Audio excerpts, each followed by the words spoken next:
Detail में जानेंगे तो HbA1c जो टेस्ट है इसका टेक्निक ऐसा है कि जो खून के अंदर शुगर रहते हैं, शुगर पार्टिकल्स रहते हैं, छोटे छोटे ग्लूकोज ग्लाइकेन जिनको बोलते हैं, वो रेड ब्लड सेल्स को अटैच हो जाते हैं। और रेड ब्लड सेल्स की लाइफ होती है 3 महीने। तो लास्ट 2 से 3 महीने की जो शुगर है वो हम सिर्फ रेड ब्लड सेल पर कितनी शुगर चिपकी हुई है ये देखकर जान सकते हैं। तो कोई पेशेंट ऐसा नहीं बोल सकता कि हाँ मैंने आज हलवा खाया है उसकी वजह से मुझे शुगर हुआ है, हाँ मैंने आज ये परहेज नहीं किया है इसकी वजह से मुझे शुगर ज़्यादा आया है। तो ये जो HbA1c टेस्ट है ये पिछले 3 महीने का ट्रेंड एकदम एक्यूरेट बताता है।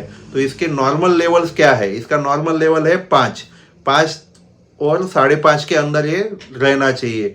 5.6 से 6.4 बताता है कि आप प्री डायबिटिक हो। प्री डायबिटिक मतलब आपको डायबिटीज होने के चांसेस है, लेकिन अभी तक डायबिटीज हुआ नहीं है और आपको अभी डायबिटीज हो सकता है। तो ये जो HbA1c टेस्ट है ये किससे करना है?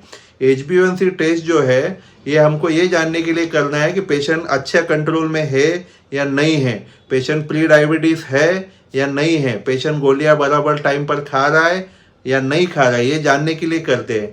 प्रेग्नेंट लेडीज में अगर शुगर ज़्यादा है तो प्रेग्नेंट लेडीज का शुगर मॉनिटर करने के लिए ये टेस्ट किया जाता है। और जिनकी हाई शुगर रहती है, टाइप 1 डायबिटीज रहता है, उनको भी ये मॉनिटर करने के लिए सबसे बढ़िया टेस्ट है।